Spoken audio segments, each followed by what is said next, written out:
Welcome back to Kyle Talks, where I'm Kyle and we talk. I have a great conversation planned for you today with my guest, Haren Bhakta. Let me tell you a little about Haren.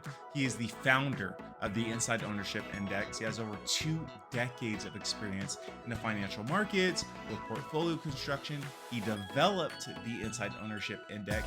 And on a personal note, he's really transparent. He has really good conversation skills and he knows what he's talking about. And I think you'll see that too when we have this conversation. Without the way, we discussed from everything from why you shouldn't trust big time CEOs with your money and trust the little guys more, and why that actually means more profit for you in the long term. So please sit back and enjoy my conversation with Haren Bhakta. Haren, welcome to the podcast. Hey. So before we just talked to Adam Link. He's a head fudge manager. He does all those things. Before we jump into questions, what you do, how you think about finances, stocks, things like that, who are you? What have you built? The audience would love to learn more. Sure. Well, I've been in investment management for about 16 years now. Started at Merrill Lynch back in 2010. Went to Morgan Stanley. Then eventually in 2017, I ended up starting my own fund. And in 2024, I created the Inside Ownership Index.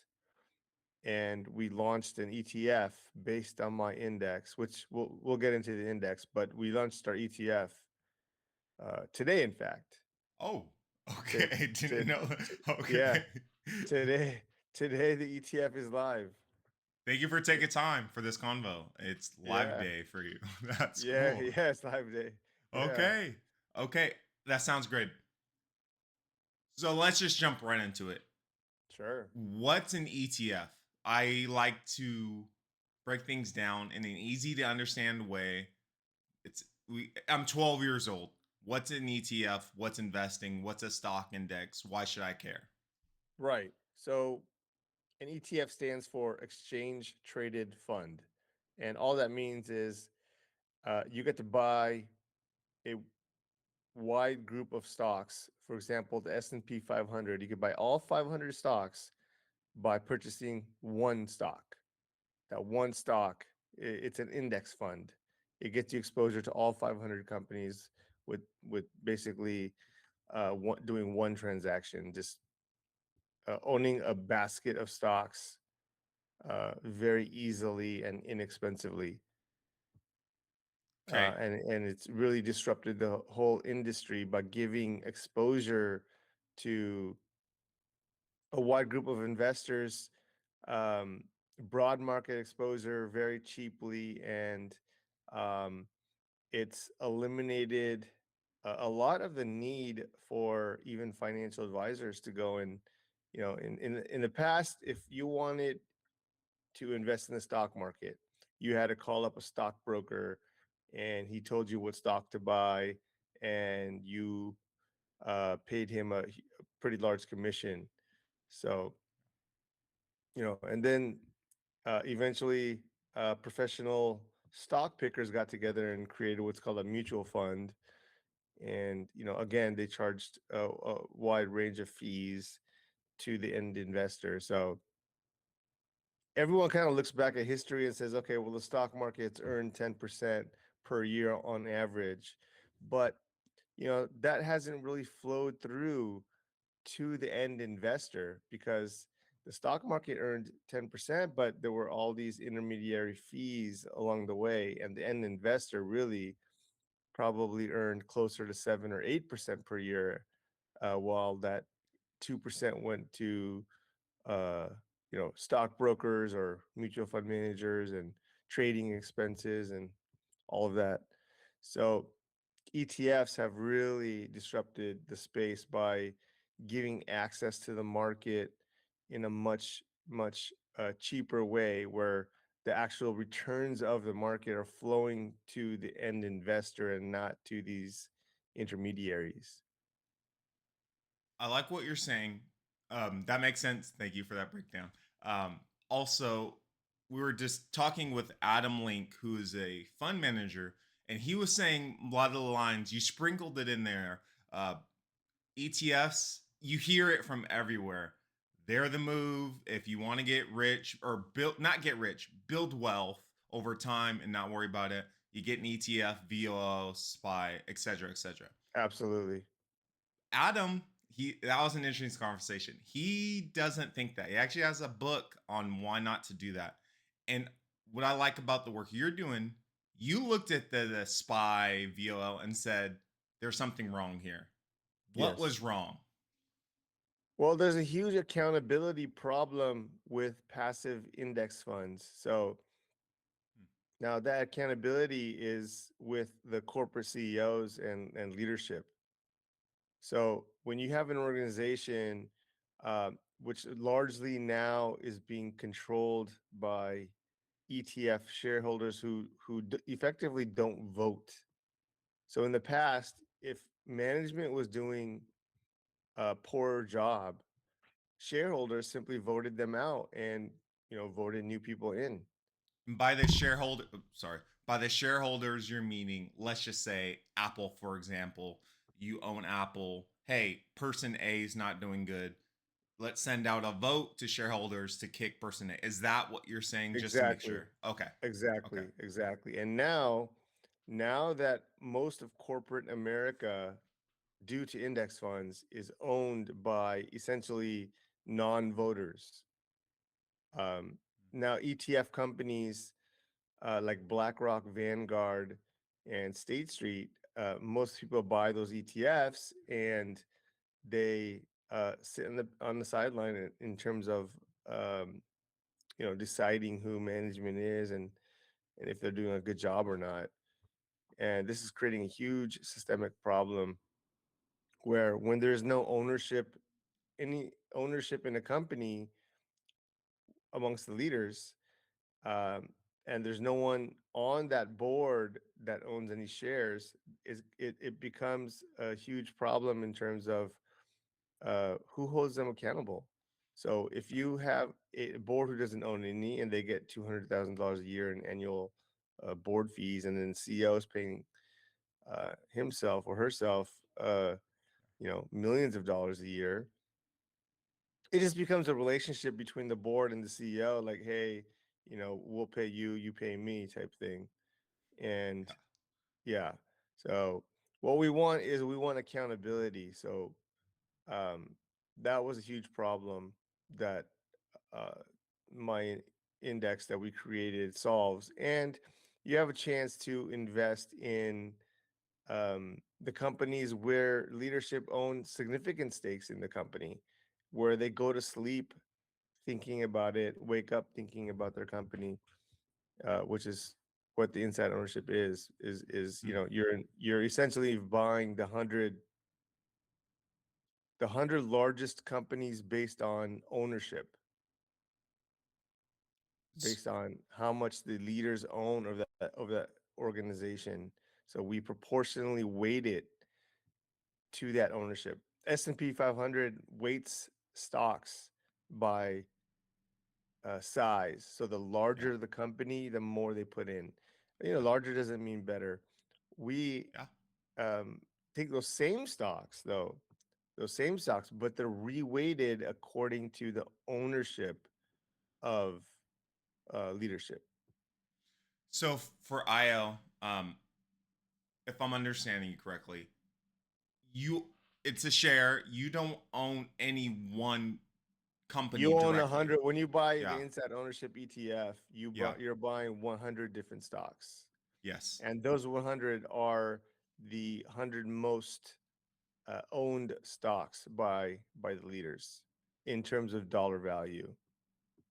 So these CEOs own a huge dollar value, or it doesn't have to be CEO, but leaders. Yeah. So it could be the CE. For example, Larry Ellison is the founder and chief technology officer of Oracle, but he's not the CEO. So what we want is ownership amongst the leaders. It doesn't have to be a CEO, and it's not. It's actually better when they're on the board overseeing the company and very often put in a CEO. For example, Microsoft Hmm. and Google, right? Yeah. So what would that matter? Because people who have ownership, let's just say Apple, they have ownership, they have skin in the game that you like, that said on your website, which I like. I've been in startups, I've been given options, investing, etc., to hold. So what's the difference between me holding it or the founders of my startup versus Tim Cook holding it? Do we not have both skin in the game? I don't think I'm understanding. Yeah, but uh, skin in the game doesn't mean sharing in the upside. Hmm. Skin in the game means sharing in the downside. That's what skin in the game means. So when Tim Cook owns a very healthy amount, so Yeah. we could say that his net worth is largely tied to Apple. I think Yeah. he's in I think he's near $1 billion. I So think that's safe. yeah, Yeah. yeah, Yeah. that's safe. Yeah, Yeah. but when you have some companies where I mean, we have some, for example, eBay. I don't think a single shareholder, a single board member, uh, ever purchased a share. Hmm. You know what I mean? So, um, I actually put out a video about this. Now, I don't know if the GameStop merger with eBay is a good one or not, Yeah. but what I could 100% tell you is that eBay is not capable of making a fair decision. What do you mean? Now, well, because the eBay board is essentially voting for them uh, to keep their job or lose their job, Yeah.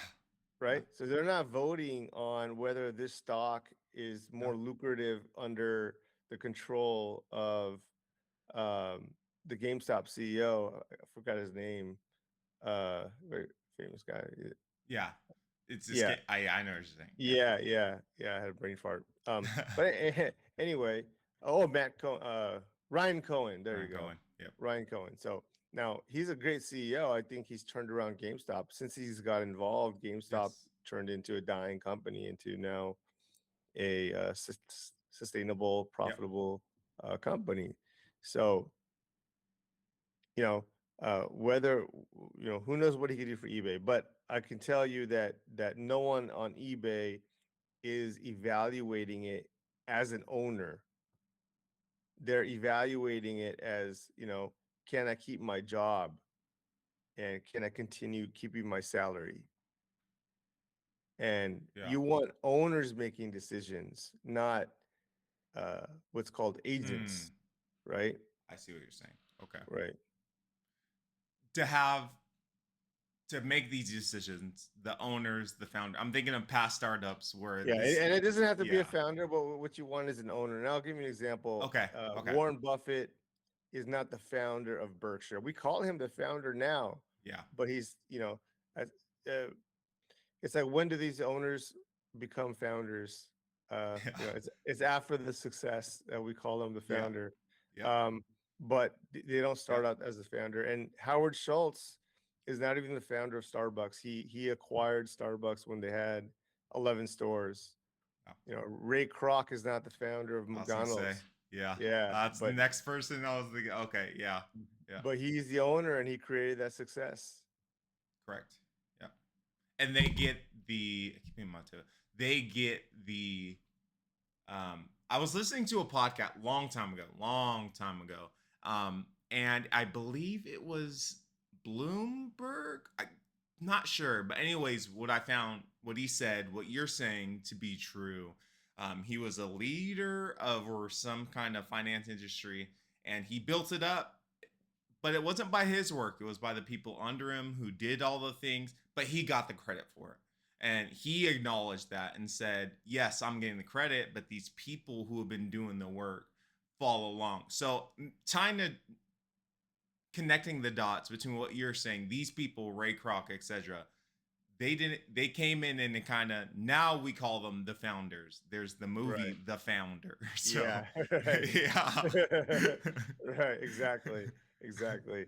So it's a little bit of uh uh hindsight. Yeah. We call them the founder after Yeah. they're successful, basically. Yeah, essentially. So Okay, so we understand what that is, SPY is, what your ETF is doing. If I'm just a regular person, I love explaining things in easy ways. That's how I learn. It's how most of my audience. So, anyways, if I'm just getting into this, I hear ETFs. You're talking to me about your fund, which by two categories. One, it has to be in growth, it seems like, and two, it has to have mainly owners owning it. Well, Wh- no, yeah, it Okay. doesn't have to Yeah, be a tell me growth. more. It doesn't have to be a growth company. Now, Okay. most of the companies in the S&P 500 are growth companies, Yeah. or at least they're growing.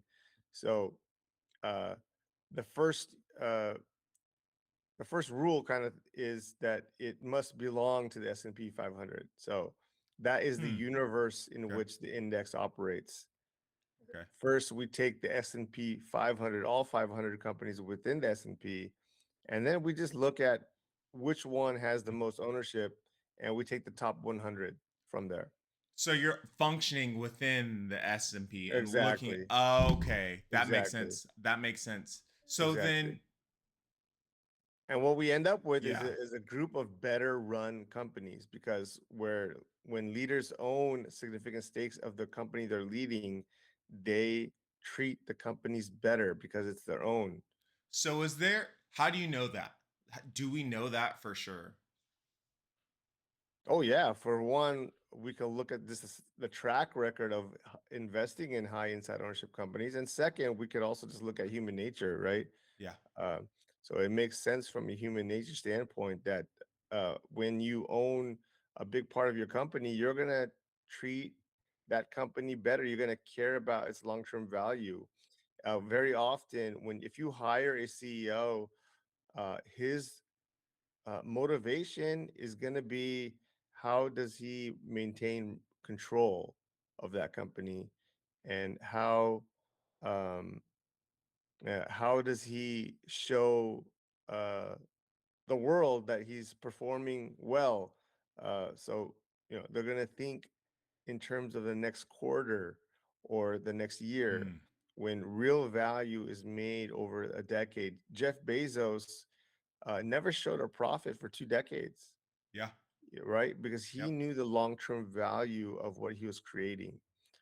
So, very often, when creating enduring long term value, you're optically doing things that do not look good in the short term.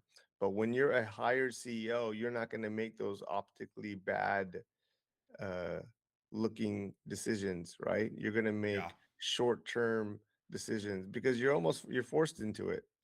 I So I I have follow up. I wholeheartedly agree, and I that's a big. I'm sure you know this. For those that don't, Warren Buffett, that's a big. He doesn't like the quarterly things.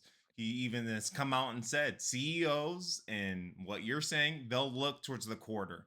How can I make the exactly, quarter look good? Because I got to keep a job. I got to make the shareholders happy, et cetera, et cetera. And doing good quarter and quarter, the mindset, oh, if you're doing good 4 quarters out of the year, you'll do good in 10 years, which is not true.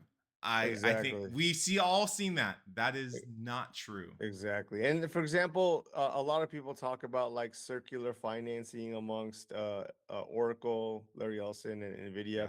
NVIDIA. Larry Ellison owns 40% of Oracle, and he has no plans on selling Oracle. So, you know, he's now looking to get the highest price of Oracle for the next quarter. He's Yeah. looking to have Oracle trade significantly higher 10 years from now. So, uh, I don't buy into the argument of if these guys are doing anything that's short term minded, because Yeah. it doesn't solve the problem for them. Agreed. I I think it doesn't solve the problem for shareholders. For them, it probably solves the problem because they got, like you're saying, they need a salary. The board has to approve of their Yeah, when you have decisions. non-owners, exactly. Yeah, But when you yeah, have Larry Ellison who owns 40% of Oracle, yeah, he's not thinking about what it's going to look like next quarter. correct. right. You're saying he's more thinking about the long term, not Exactly. what. Okay. Exactly. Yeah. Yeah. Yeah. But Yeah. then when you have, for example, a CEO like Intel CEO or uh, even Starbucks now, Mm. Nike, you can see Nike really. Nike is a perfect example of a company struggling to keep its identity now that Phil Knight is gone. Phil Knight Yeah. left, I believe, Yeah. 5 years ago, and Nike is one of the worst performing stocks in the S&P 500. Yep. Yeah, Yep. So, based on all this, then, is it safe to say there's a relevancy or that dot, whatever you want to call it, between ownership and long-term financial decision? Is there accord exactly, there? exactly. I mean, just look at the best performing stocks you could possibly think of.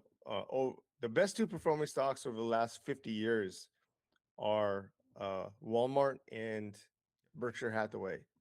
Both were Um, started by a founder with extreme ownership. Walmart continued to keep that ownership even past Sam Walton, who passed away. His Yep. his family, his children took over, and um, you know it was still family run. So Berkshire Hathaway, Warren Buffett owned about 30%. He owns a lot less now. He's been selling, Yeah. donating it to foundations, but he still owns a very large amount of Berkshire. Making him Yeah. one of the wealthiest owners or people in the world. So, even the five of the Mag Seven now are still founder led, right? And we're about to get three new stocks into the S&P that are going to become top 10: OpenAI, SpaceX, Of course. and Anthropic, and all founder led. We're going to get all top 10 companies within the S&P founded essentially in our lifetime, Yeah. or at least my lifetime. You look young, Oh, so I'm about to hit 30. I'm 29. So, okay, yeah. So um, I think Nvidia was founded in the 80s. I could be wrong, but Jensen sure. is fairly young, Yeah. and yeah, So, yeah, and that stock has blown up. But I want to bring it back to IO. So, going back, we talked about the link between ownership and decisions, both financial and how it looks long term, etc. Can we? Because I watched a little bit that video that you shared, and you mentioned we can go back and see if we apply the mindset of IAO to the past, we can see there's a link. How how true is that? Can we actually see that? Can we see that this is your fund is productive? right. So when you have an index is simply just a rule, and we could just look at that rule and look back Okay. at how do we follow that rule. Okay. How would it have performed? The Yeah. S&P essentially is a back test. It weights the companies by size. Now, instead, if what if we just weight the companies based on the size of the amount the leaders own? So it's a very simple rule. It's not some complicated algorithm. Yeah. So we went back as far back as we can get the ownership data Okay. for all stocks in the S&P, and beyond 2004, it was very difficult to find. So our index Hmm. went back to 2004. So we Okay. went back, about 21 years, Yeah.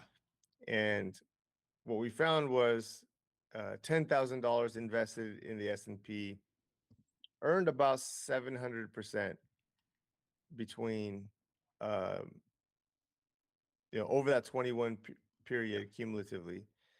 In IO, it earned about uh, 1,100 or 1,100%. So, or maybe closer to 1,000%.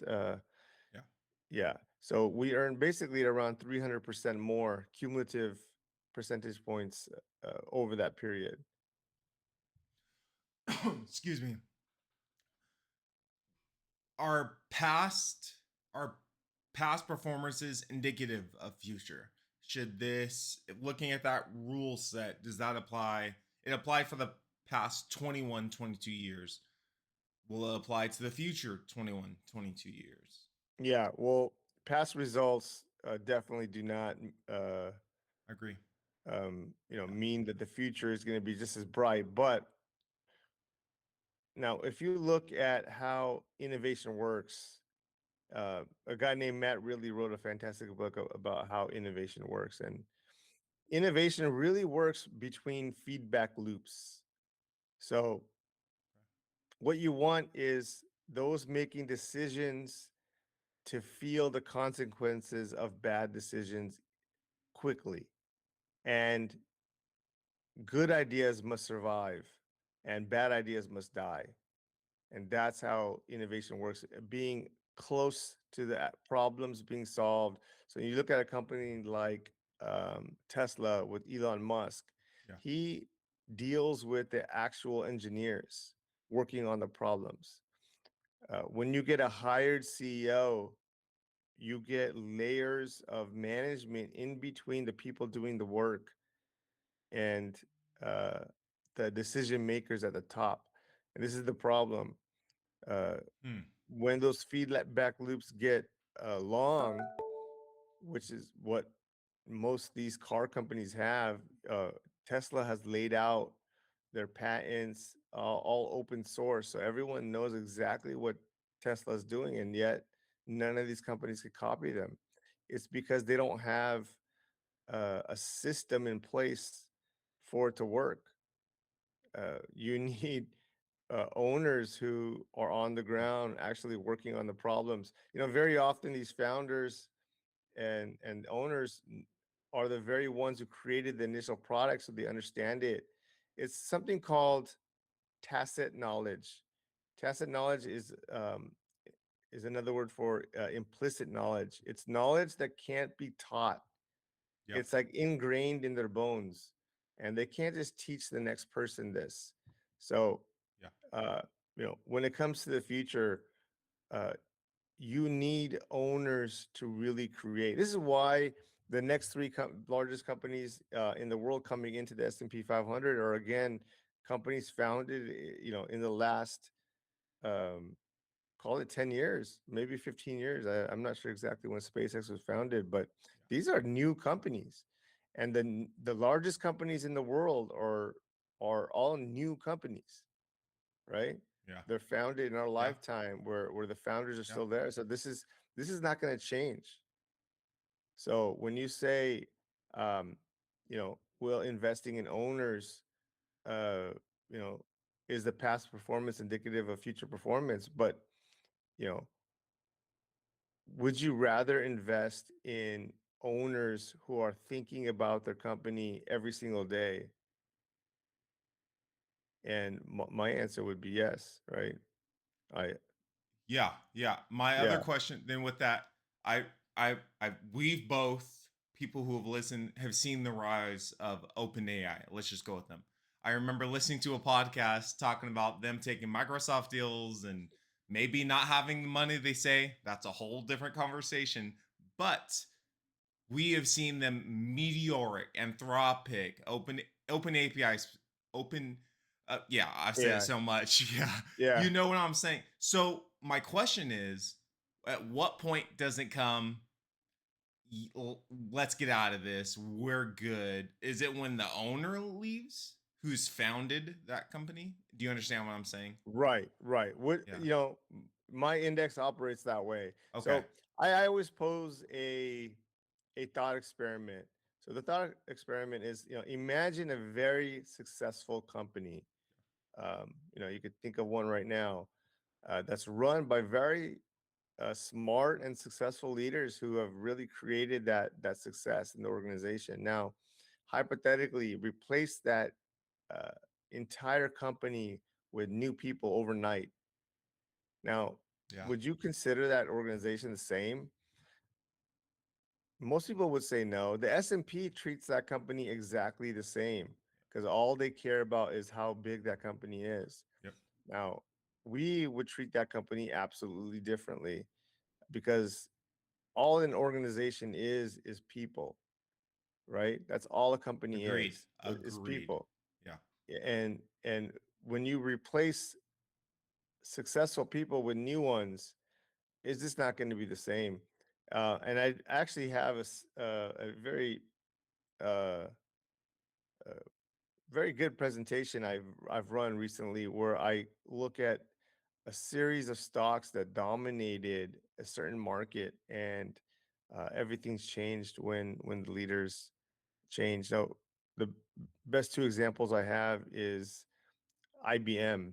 So if you look Hmm. back through corporate history in the United States, IBM was actually the most powerful company to ever exist. And when I say powerful, I mean relative power. So IBM was more than 2.5 times larger than the next largest company in the world. This would be like Nvidia being a $12 trillion company today. So it the next largest company was 2.5 times smaller. So IBM was dominant. And a lot of people don't know Thomas Watson Sr. was the founder of IBM, but it was his son, Thomas Watson Jr., that took IBM public in the late 50s through the 60s. He retired as CEO in 1971, but he remained on the board until 1984. So I go into my presentation where I show in 1984, this was peak IBM. They dominated the world um, by a factor of more than double. And just 8 years later, after his retirement, IBM was not even in the top 10. Wow. And today, IBM is not even top 25. So this is what happens when those responsible for the success leave. Another example I have is Intel. So Andy Grove, had you invested in Intel stock when Andy Grove became CEO, $10,000 turned into several million by the time he retired in 1998. Fast forward 1998 till today, almost zero returns for 27 years. It's crazy. So again, when those responsible for the success of an organization leave, the company erodes slowly. It's not a fast moving thing. It's not like my index, um, Yeah. looks at which CEOs are selling their stock or buying, and we're making these kinds of changes. No, it's a passive index that really captures the slow erosion, or avoids, I should say, the slow erosion in companies more so than the S&P 500. And the slow erosion would be because of The ownership people, is the gone. Yeah, change. Yeah. Yeah. exactly, exactly. So we're essentially indexing to the leaders of the organization versus the corporation themselves. And it, if you understand power laws, why indexes thrive, is because a small group of stocks really perform really well and carry the returns of the entire market. So, for example, the Mag 7 has really carried the returns. There's a brilliant paper done by this Arizona State University of Arizona State professor. He looked at all stocks in the United States over the course of 100 years, over a century. And what he discovered was 4% of all stocks created all the wealth creation. Hmm. The other 96% matched US Treasuries. So this is what indexes get right. Indexes get right that exposure to that 4%, but um, it's actually the leaders that really have a bigger power law and created more of that wealth creation, was just the right leaders. So indexing to the leaders is a better way of getting exposure to these best run companies, these best performing companies. I think we Yeah. see that link, and I would agree with you, between ownerships and people who just show up. It's already built for them. They just take over. And I could not agree more. People are the businesses, and once People they are the leave, businesses. I can't agree more. I so Yeah. agree with that, because those ideas, the people who built it, it's their baby. They care about it. Now it moves out the way because it has that foundation of success, and people just take over and keep doing. So my question with that, is there any companies that you're aware of you can tell us about where the original ownership left, and the new people who took it, they have that same kind of ownership mentality and continue to grow the company. Absolutely. So the index I created, it on balance gets it right, but there Mm, is exceptions where companies have continued to do well despite uh, you know, the founder or the original creator of the company or even the biggest owners leaving. So Apple is the best example of a company mm, that has continued to do well despite Steve Jobs. But uh, Apple hasn't created anything new. Steve Jobs created something so fantastic that it's yeah, uh, basically has a long tail. But yeah, I don't see a, an AI future in Apple. They're not investing any money in AI and implementation of it. They haven't created anything new besides beyond the iPhone. Maybe the iWatch or the Apple Watch. But yeah, you know, uh, when there's a disruption that takes place, and there will be a disruption, I don't know when, but agree. I don't think Apple's going to participate in that. They're not going to be the ones who think of the idea uh, And by that disruption, you mean so just anything.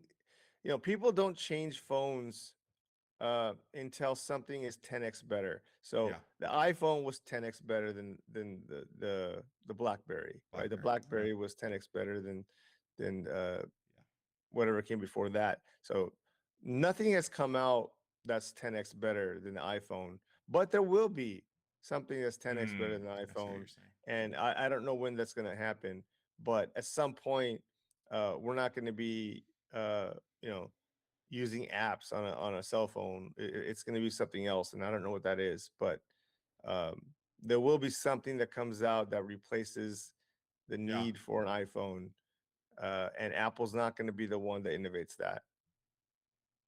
yeah, yeah. I have on. I like this topic, but I was listening to last year, I believe, a podcast with Joe Rogan and Elon Musk.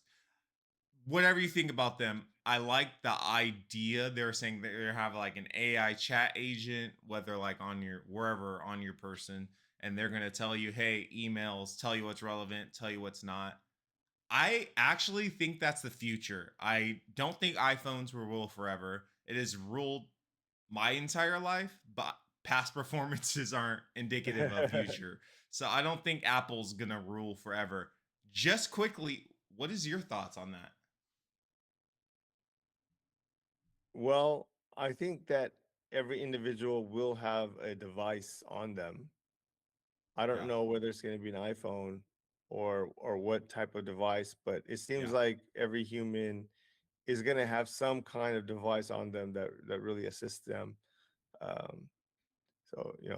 eventually maybe it could be glasses. Who knows? But Hmm. um, I think people don't like wearing glasses and kind of Yeah. being Yeah. being in a well, I mean, those kind Yeah. of glasses is True. fine, but people don't like Yeah. wearing like virtual reality type glasses. I know what you're saying. Yeah, Yeah. and I and got even 3D movies were a whole big thing 20 years ago. I remember TVs were being built to incorporate 3D, but people don't like it. yeah, You know, that's true. it Yeah. never. Yeah, and I'm surprised that Mark Zuckerberg didn't see that. He was Yeah. pouring That, billions into the metaverse, and then he kind of. yeah. But you know what? I argue that these type of mistakes are very healthy and what you want to see. Apple's Yes. made no mistakes, and that's actually more scary. So to innovate, to disrupt, you have to have small failures. Yep. And Amazon has a huge number of failures because Jeff Bezos um, tinkered on very many things, and that's how he got AWS, right? Yep. Like you have these what look like large failures, $1 billion failures, but in terms of Yeah. the size of Amazon, these are small uh, failures. So he had the phone, I think Yeah. it was called Fire Phone.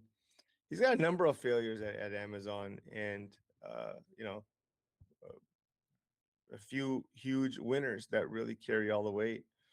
Yeah, and taking it back to what you're saying and what IO does, your thought process, that rule, talking about the metaverse, obviously that was a failure, but you're saying we want failures like that. We want to see that. Why? How does that help? Because that's how innovation works. Yeah. It works. Innovation works through trial and error, not through corporate planning. That's not how you innovate. It's really through trial and error where good ideas survive and bad ideas die, and that's truly how innovation works. And when there's no trial and error, there is no real innovation. Yeah. Yeah. So, you know, uh, imagine all the different things Amazon's created logistically and uh, AWS and Yeah. Echo and Yeah. yes, you So know. inside ownership, the rule, the fund, I know there's proprietary, so share what you can, don't share what you're not supposed to, etc., etc. Do you have metrics like, oh, owner has sold 10%, we'll still keep them, or some X amount? Okay, now it's time to cut them loose. Do you look at metrics like that for your fund? Well, we actually don't incorporate any human judgment. So this is Mm, absolutely um, rules based, just like the S&P 500 is rules based. It's essentially the 500 largest companies weighted according to size. We're simply the 100 largest companies based on ownership. So okay. we, uh, we don't go and look at what we think uh, might perform better. We just simply weight the portfolio according to that ownership. So it's whatever flows through. So if a CEO is selling and he sells enough where his ownership is below the next largest company, the next 100 largest companies, then that company gets excluded. Most of the time, companies get excluded and replaced with a new company is when leadership retires or dies. Mm, So, for example, the founder of FedEx, Fred Smith, I believe he passed away, and that company got uh, replaced by a new one that was founder led or had more ownership. yeah. So is okay, so we understand that aspect. The other hand is there, whether it's human or not, again, what share or not share, whatever, as much or as little, when that, let's say, pass away, etc., that happens, new leadership comes in, is there like tabs kept on them? Are they still growing, or is it based solely on ownership? Because as we discussed, they can still innovate even though those original owners have moved Yeah. on, etc., Well, etc. the S&P 500 actually has a profitability rule. So companies have to be profitable to get into the index. So we do have that one rule: is a company has to be profitable Yeah. to get into the index. But once it's in the index, those rules are relaxed. Hmm. But the S&P does have a committee that kind of decides what stocks get in. So we rely on the S&P 500 to decide, which companies are in their Okay. index, and we simply just take the top 100 from there. I It's a see. very simple index. This is the power of low cost index funds. And you'll get a lot of smart people out there who say they're smart and they're gonna say, we're gonna buy the best performing companies and charge you an extra fee for that. Yeah. But historically, your investors have been better off um, using these simple rules and Yeah. buying low cost index funds. And I, I think that's probably the better route for most people. And this Yeah. other stuff sounds great. Yeah, we're gonna look at companies that are growing or selling more or higher margins or um, you know every other metric people look at, low PE ratios or Yeah. um, Yep. you know, but f- active stock pickers 90% of the time over a long period of time underperform. So investors are just better off just following these simple rules and paying a low fee for it. And that underperforming we're speaking of is the benchmark, the comparison is with the S&P, correct? Well, S&P is a benchmark. We're also a benchmark. We're indexing to the leaders of the company.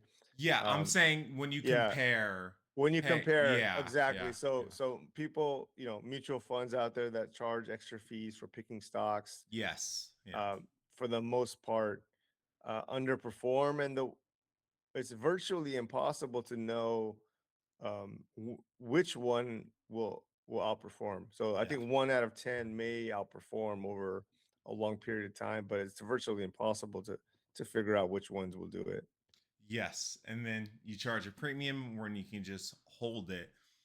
It's okay. And so more about IO. Why should I buy IO fund? If I'm listening to this, you've explained everything. I understand investing.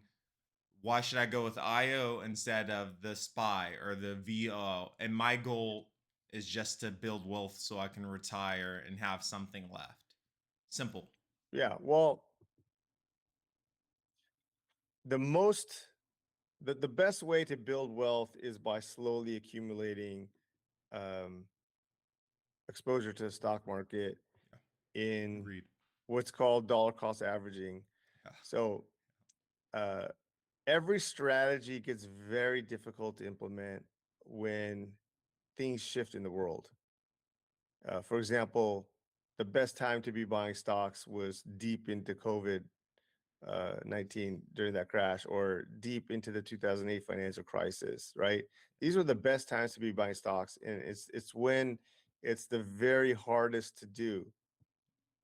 Now, I would argue that an index made of owners, you're more likely to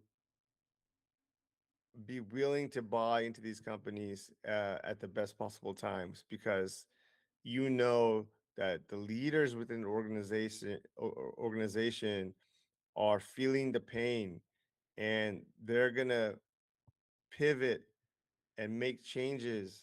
And you also know that their companies are probably run better. Most of the companies have better balance sheets. So I just yeah. think that it's an easier strategy to hold and stick through, even through tough times, because you have a company full of owners that really care. And with S&P 500, many of these names, and they've become faceless leaders who don't own any stock, who um, probably care more about protecting their job than anything else. I compare a hired CEO uh, to a zoo lion, Hmm. and a founder or owner operator as a wild lion. So a zoo lion gets fed every day, whether it successfully hunts or not, right? And very Hmm. often these hired CEOs have a base salary, quarterly bonus, and very often a golden parachute. But these wild lions, if they don't successfully hunt, they starve. And right, they're trained to survive. They innovated um, the first product basically for the company, and they're the ones that created that success. So they're trained to survive. They're more in touch with reality. I like that. I like that. And I didn't think about it like that. I know we're getting close to time, but I have to ask human psychology, you touch on it. We've touched on it this whole conversation, but that plays a big factor. Can you hold? Can you not? Are you let your emotions get in the way? For IO, the SPY, not as volatile as single stocks. Obviously, it's built in. What does that look like for your fund? Is it still as volatile? Do I need to have strong emotional resilience when going into it? What should I expect? Well, as Charlie Munger says, Hmm. if you can't if you can't withstand you losing 50% of your money, you don't deserve the returns of the market, because you're going Yeah. to about 3 or 4 times in your lifetime where the stock market goes down 50%. Yeah. So you have to be prepared for that, and you have to be ready to be buying when things get bad. So I would recommend dollar cost averaging into something like this. But we did do the back test and something Okay. very interesting. So the the 100 stocks in our index is more concentrated. So we have more exposure. S&P 500 is considered very concentrated, but we're even more concentrated. But something very interesting happened in the two global catastrophic events we've seen in the last 20 years. So we've performed more volatility. So we've had more ups and downs. But uh, during 2008, 2009, and COVID-19, the S&P 500 had deeper drawdowns. So it's like we may have more ups and downs during these volatile periods, like 2025 and 2022, 2018. But when things were really going wrong in the world, we held up better, Hmm. or high inside ownership companies held up better. So that should tell you that risk shouldn't be judged based on volatility. As Warren Buffett talks about this all the time. Um, that's a very academic way of looking at risk. You should really be looking at it as uh, the probability of losing actual capital. And when you're investing in companies with high ownership, I believe that you're probably better off when things really go bad. And some of the best examples I have is like Silicon Valley Bank. Now, m- Yeah. you know, had you owned, well, I'm sorry, if you owned exposure to the S&P 500, you owned Silicon Valley Bank because it was in the index. And Yeah. if you look at their proxy filing in 2023, the year they went bankrupt, uh, their ownership was so low it was represented by an asterisk in the filing. That's how low it was. So, the IO 100 had no exposure to Silicon Valley Bank. Hmm. Yeah, because there was no ownership, right? So, Huh. I see what you're yeah, saying. yeah, I remember the SVB, the startup I was with at the time, banked with them. So I am. That was a very stressful week. Very yeah, stressful. We didn't know. yeah. Yeah. I bet. Yeah. Yeah. um. Okay, Howard, thank you. You've made it so clear what you do, what you don't do, what your fund does, what it doesn't do, and how it compares to others. So thank you. I have one last question for you, and this is a segment we do on Call Talks called Dear Next Guest. So I have my previous guest leaves me a question for you, and then you will leave a question for our next guest. So Um, our question comes from Adam Link, the fund manager, which I think it works out. But he said, and the question can be about anything. It doesn't have to be finance. It could literally be anything. He asked, would you be the type of person to change the oil in your car for your entire life? Why or why not? well, uh, I have to base on history because I haven't been that person. Okay. Right? I have no idea how to change the oil. I believe, Okay. for the most part, specialization is the key to life, and this is Agreed. what capitalism brings out. So the more we could specialize and really focus on our narrow expertise, we're more likely to make more money, right? Hmm. Um, they say go an inch wide and a mile deep rather than uh, a mile wide and an inch deep. Deep. So, yeah. So no, I won't be changing my oil. Okay. Fair enough. I like the answer. And Yeah. then, Haran, if you could please leave a question for our next guest. Leave a question for your next guest. And it could be Okay. about anything, whatever you want it, doesn't matter, whatever. Um, you know, well, I guess the question would be, how do you feel about a company that, would you call a company the same company if you replaced all the people in that organization with new people? Would you call it the same company? Same name, same patents, same logo on the wall, but would you consider it the same company if you replaced all the people with new people? I like that's the ship of Theseus, if I remember right. If Yeah. you take all and put it back, is it the same? Yeah. What do you think about? What would you say to that? I'm actually curious your answer. Well, it's definitely no on my end. I mean, this is Yeah, how our I index figured. Yeah, treats. Yeah, this is the ethos of our company. So we believe in leadership and um, indexing to the leaders and treating those companies differently once the leaders change. yeah, yeah. That we spent a whole episode talking about that. Haren, thank you so much. We know what you do. Don't all those things. Last thing, if someone listening to this says, "Hey, I want to be exposed to IO. I want to get involved. I want to buy some shares." It goes live today. How do they do that? Yeah, the ticker symbol is OWN. Own. Yeah. I like that. Yeah. Yeah. They can look it up. They can also look me up. They can check out my Yes. website, insideownership.com. And what can we expect from the insight? Just get connected with you, learn more about your work, et cetera, et cetera. Yeah. Yeah. So I have quite a bit of work done on my website. We have um, a white paper they could read on the work that we've done with inside ownership. They could look at the different indices we have. We have more than one inside ownership index. So we're going to be creating inside ownership weighted indices across all different markets. So Japan, China, Europe will all have uh, their stock market weighted by ownership. But we did the S&P 500 first, but we also did the uh, individual sectors within the S&P 500. Those are live as well. They're on my website, so they could look and see how different industries perform uh, compared to inside ownership.